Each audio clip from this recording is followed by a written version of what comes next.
Transportation, it's a Texas-sized problem, one leaders say we can't wait to fix. So we're giving you the background, traveling the state, and exploring its funding needs, from the cramped trade route of Interstate 35 There is a proposition on the ballot this November to crumbling roads of the energy sector, The safety is a big concern, for us who have children. to a traffic nightmare in the capital city. They worry about how much cash they need to continue the contractor payments.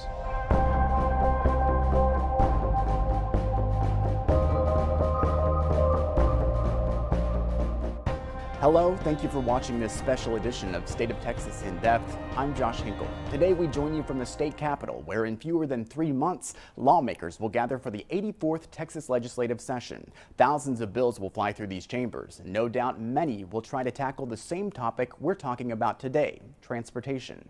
I mean, if we're going to continue to grow and attract business and good jobs, we've got to have good infrastructure. Maintenance of the roads also helps alleviate the cost of the individual consumer, wear and tear on their vehicles. It was quite a talker in the last session, too, sending lawmakers into triple overtime, hammering out a way to pay for highway projects across the state. But before their financial solution comes through, you have to make a choice at the ballot box. If voters approve statewide Proposition 1 on November 4th, a portion of the state's oil and natural gas production tax would go to the State Highway Fund.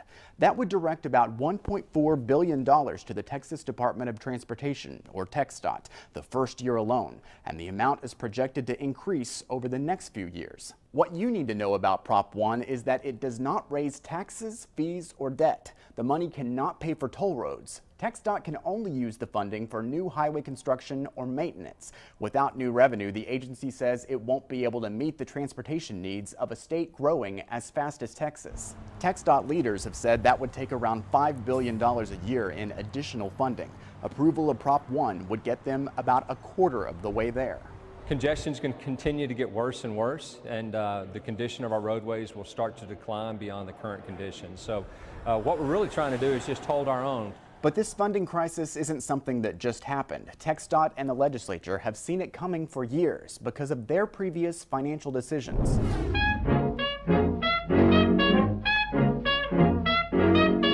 Freeways in the 40s and interstates in the 60s, Texans were traveling faster in less congestion for a long time. But by the 1990s, the state was building less infrastructure while population and travel continued to grow. So lawmakers gave TxDOT a way to pay for more highway projects, approving more toll roads, and issuing billions of dollars in bonds. Highway projects soon ramped up. But now many critics say our credit card is maxed out, debts are due, and the one-time funding we once had isn't enough to keep up with demand. There are other funding options out there, but it's a matter of lawmakers agreeing which route to take. Beyond Prop 1, some have pushed for increasing fees or fuel taxes for highway funding.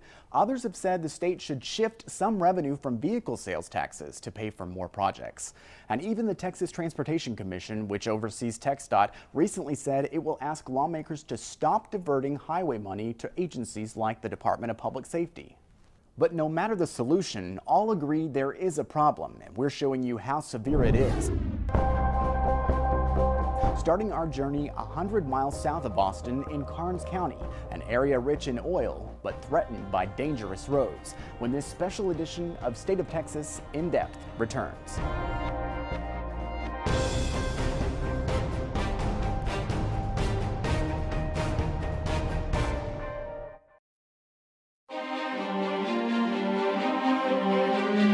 No place in Texas tells quite the economic surprise story like Karnes County. In the last half-decade, thousands of workers have poured in. Ranchers have become multimillionaires, and main streets are bursting with new business, all because of a sudden oil boom. Welcome back to State of Texas in Depth. While many celebrate the success of that area becoming one of the biggest energy sectors in the state, lawmakers here at the Capitol know it comes with a cost. Roads destroyed by heavy equipment. And despite some funding last session, more money is needed in places like Karnes County, where we travel to see how crews and locals are currently coping. They're Karnes County's form of growing pains. Small rural highways crumbling away every day. Gradually get beat up little by little.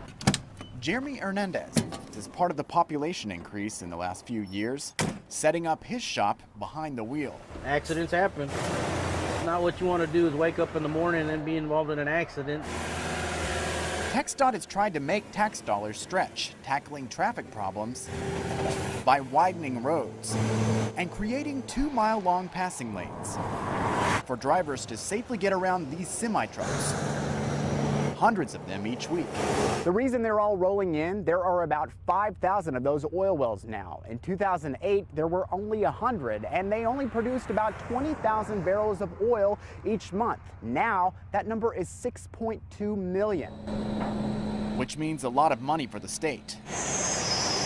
And a lot of trucks to haul heavy machinery and the oil itself. In the year after the boom began, the number of vehicle accidents reported here rose from 130 a year to more than 400. People hit a pothole and have a blowout and then go off to the side of the road, or it could be the tractor trailer loaded with crude oil rolling over. Tough to blame it all on the oil business, but locals say it did get worse as traffic increased. Seems like it's a weekly event. Have to be alert, you have to be a defensive driver. Accidents are a lot more common than they used to be. Last year, 11 people died on these roads. And while accidents might be good for Hernandez's business, that's a statistic he hates to hear. Rather than be safe on the roads, yes. Without state funding, cities and counties in that area face a big financial burden. Some leaders have proposed passing the cost to the oil companies. That wouldn't solve the problem for drivers in Austin as they sit in some of the state's worst traffic. We make a stop in the congested capital city and speak to the man behind the ballot measure you're considering. Next on this special edition of State of Texas In Depth.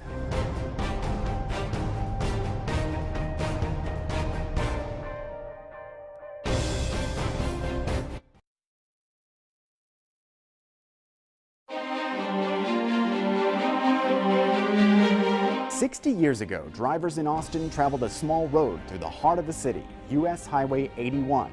As the city grew and the nation's highway system expanded, the route became Interstate 35 in the early 1960s. Today, it's the state's second most congested stretch and the source of stress for many lawmakers here at the Capitol.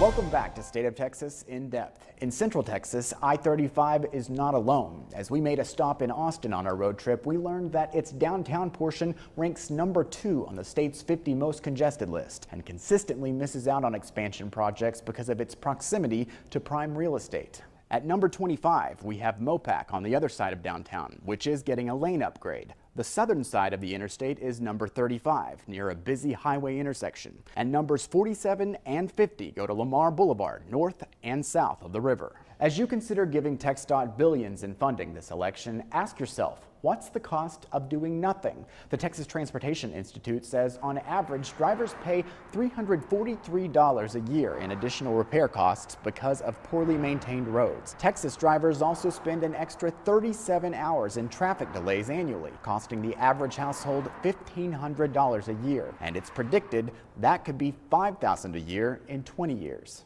It's like we're working just for the gas. We're not working to pay any other bills. I would be willing to pay more both in gas tax or a separate fund. So this election, you'll consider a massive highway funding measure, something this man, Representative Joe Pickett of El Paso, ushered through the legislature last year. Now he's also been given the job of leading a committee to find more money and ways to ease overcrowding on Texas roads.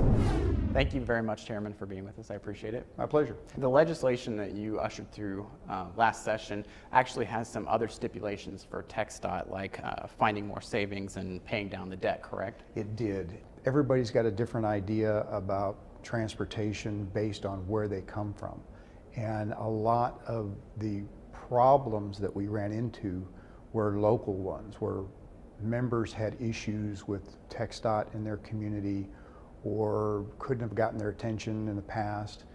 We talked a lot about the rainy day fund, the economic stabilization fund, and so there was enabling legislation to talk about savings, about debt, about looking at what the right amount of money should be in that savings account in the future. So it was a lot more than just a pure proposition asking the public's permission. You mentioned the rainy day fund. This $1.4 billion that voters will be considering, that money would come from the rainy day fund, the state's savings account. Well, technically, no. This is different from last year's water proposition where we asked the public to take a deposit or take a withdrawal out of the fund. Right now, all the oil and gas severance tax over a certain amount just goes into general revenue. That's where it goes. And then once a year, the comptroller makes a deposit into our savings account, that rainy day fund. This proposal, because the money has been coming in so much higher than anybody thought from back in the 80s when this was created, we're asking the public's permission to split the money. Half of it goes into the savings account and half of it would go into the highway account. So this is prior to it getting into the savings account. And sometimes the oil and gas industry, where that tax goes into the rainy day fund, can be a bit volatile. It's doing pretty good right now, but what about in the future? Transportation is one of the few state agencies that could handle a dip. If we were to, for instance, try to use this to suffice the lawsuits regarding public education, it wouldn't work because we need a guaranteed amount that is always going up or very stable. This is an account that we believe is going to be healthy probably for decades, but it's still going to have dips. In transportation, you have the ability to move projects forward, or if you need to, delay them. And TxDOT is charged with a cash flow issue. In your community here in Austin, if there's a $20 million project, we don't appropriate, or TxDOT doesn't give that project $20 million. They worry about how much cash they need to continue the contractor payments for the next 2 years. So by having this source of revenue coming in, even though it may change in the future, we can adapt like no other agency can. So it's actually a perfect fit for those dips. Education, healthcare, those kinds of things have been thought about for reasons we should use the rainy day fund as well. Even if the proposition is successful in November, we will have over $8.5 billion sitting in the public savings account. And anybody out there who worries about catastrophes or bond ratings, we've got more than enough money. And I believe next session there'll be a lot of debate on how much money should be in the account. I think most people will believe it's still too much, and there's other things we might be able to use it for. Chairman, thank you for being with us. My pleasure. Transportation funding, more than an investment for drivers, it's critical for the economy. We head north along one of the busiest trade routes in the state and ask the group campaigning for your vote how to prevent the same mistakes in the future. Next on this special edition of State of Texas In Depth.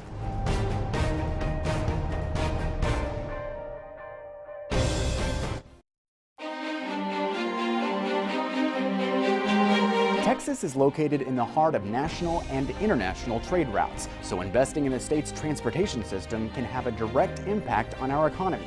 Underfunding highways can make the price of everything you purchase go up.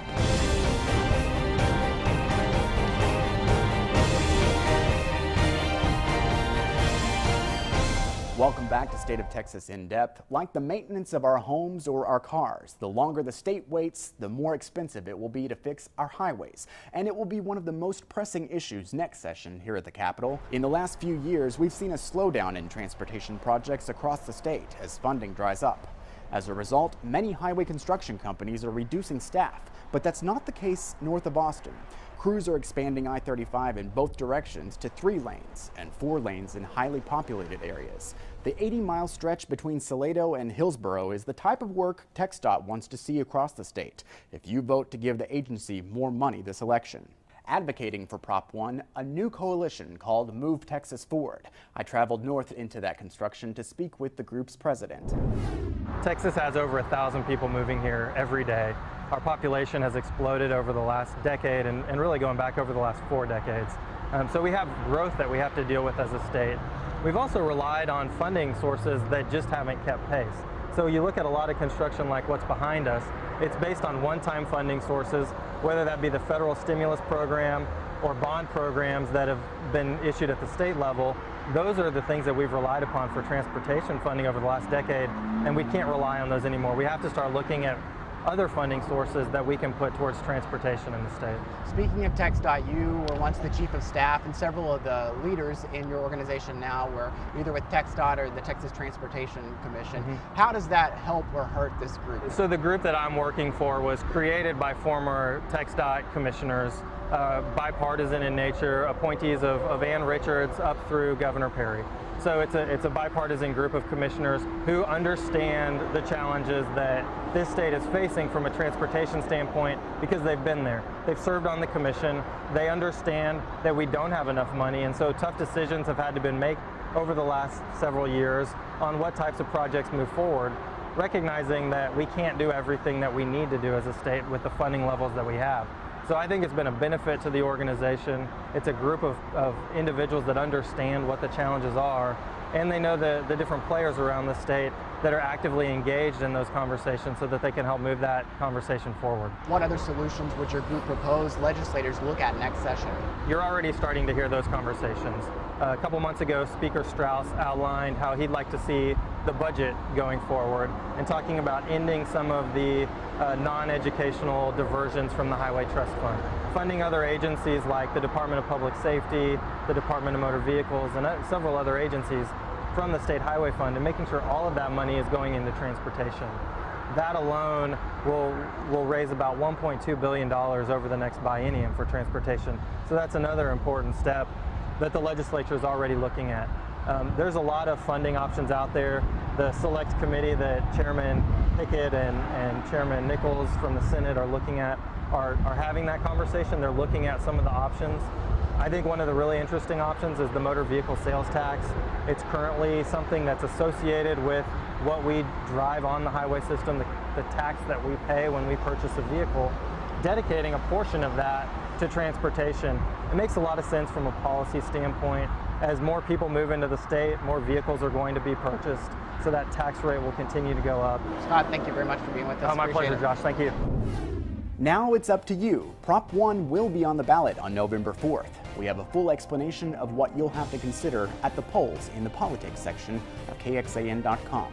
From all of us with KXAN's political team, thank you for watching this special edition of State of Texas In Depth. Have a great day.